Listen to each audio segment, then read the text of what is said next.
cururu na beira do rio, quando o sapo cantou uma... Atualmente, são registradas no mundo 6.184 espécies de anfíbios, pertencentes a 3 ordens: Anura, representados pelos sapos, rãs e pererecas, com 5.453 espécies; Caudata, representado pelas salamandras e tritões, com 560 espécies; e Gymnophiona, representados pelas cobras cegas e cecílias, com 171 espécies. Eu tenho olhos, mas sou cega. Por que, Deus? O Brasil é o país com maior riqueza de anfíbios, seguido por Colômbia e Equador.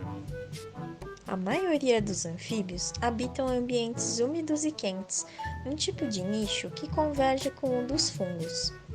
A umidade, ela favorece as trocas gasosas entre o ambiente e a pele dos anfíbios, sendo um tipo de ambiente essencial para sua sobrevivência.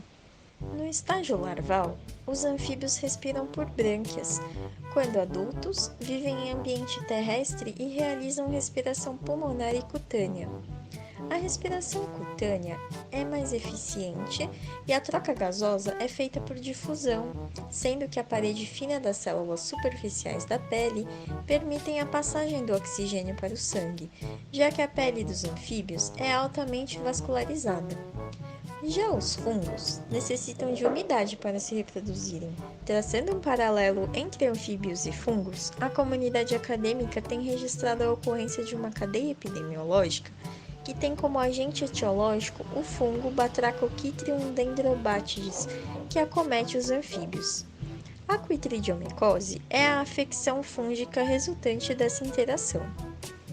O fungo parasita preferencialmente as células da pele de anfíbios, uma infecção que está causando mortalidade em massa e o declínio da população de anfíbios.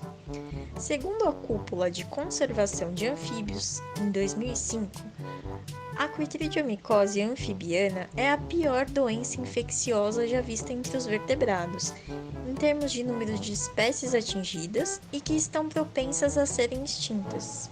Inicialmente, o fungo parasita o aparelho bucal de larvas de anfíbios, principalmente de anuros, que são sapos, pererecas, o que não evolui a óbito. Ele parasita a pele somente após a completa metamorfose do anfíbio. E é na epiderme que acontece o desenvolvimento completo do fungo, que acompanha as mudanças que ocorrem nesse tecido. Os sinais clínicos típicos dessa infecção em anfíbios adultos incluem a hiperemia da pele, que é a vermelhidão.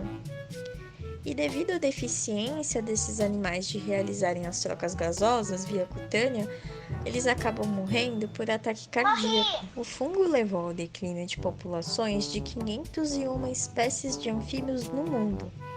No Brasil, 50 espécies foram afetadas e, dentre elas, 12 foram extintas, enquanto 38 sofreram declínio.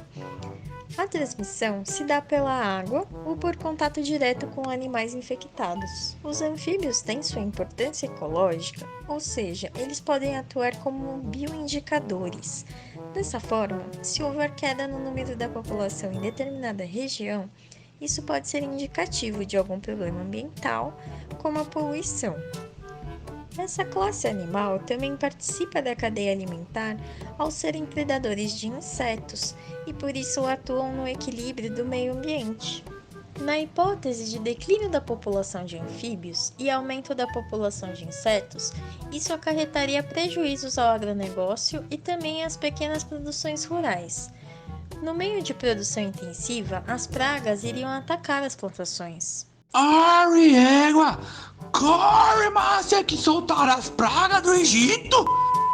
Como consequência, iria haver aumento no uso de pesticidas, o que acarretaria prejuízos ao meio ambiente e também à saúde dos consumidores.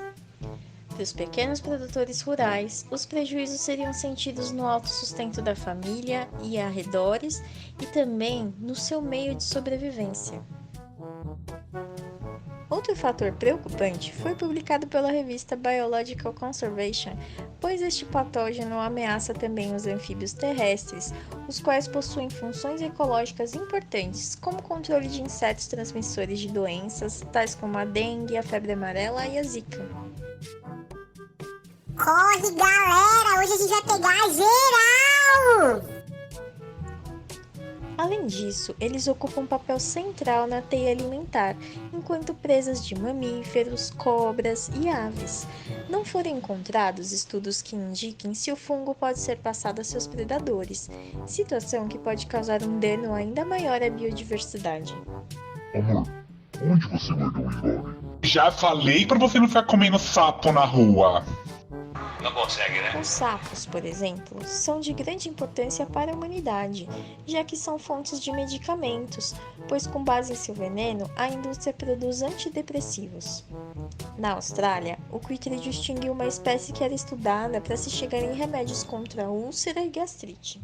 Como medidas de tratamento e prevenção, são necessárias que hajam medidas sanitárias para o bem-estar do animal do cativeiro, quanto ambientais para a proteção da fauna silvestre. Em cativeiro, é interessante que não sejam introduzidos animais silvestres, os quais podem estar infectados. Quando identificado precocemente em cativeiro, é possível fazer o tratamento com hipoclorito e sol, pois o fungo morre em contato com eles. No entanto, segundo a pesquisadora Cláudia Maris Ferreira, na natureza não há muito o que fazer para o tratamento. De acordo com Felipe Toledo, biólogo que conduz várias pesquisas a respeito da criteridiomicose, outro ponto que deve ser revisto é o comércio internacional de rãs. Deve-se comercializar apenas carne de rã congelada e realizar testes diagnósticos para certificar que não estão contaminadas.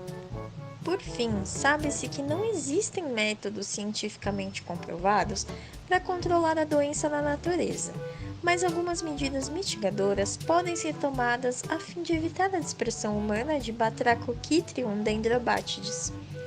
Os sapatos e pneus de veículos que entraram em contato com corpos d'água que já tenham sido detectados com fungo devem ser lavados e desinfetados com hipoclorito 10%.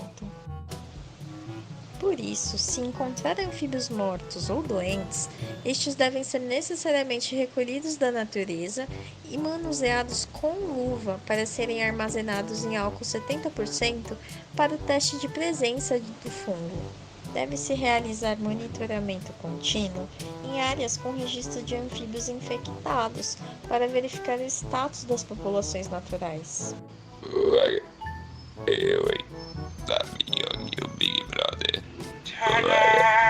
Outra medida mitigadora seria determinar o genótipo da linhagem de Batrachochytrium dendrobatides para verificar a sua virulência. Não se deve soltar gerinos de anfíbios ou adultos nos corpos d'água contaminados. Droga! Tinha acabado de tomar banho! Por fim, é importante controlar a venda ou remoção ilegal de anfíbios para evitar a dispersão do fungo Batrachochytrium dendrobatides. Não tenho sorte nessa vida! O sapo não lava o pé, não lava porque não quer. Ele mora lá na lagoa.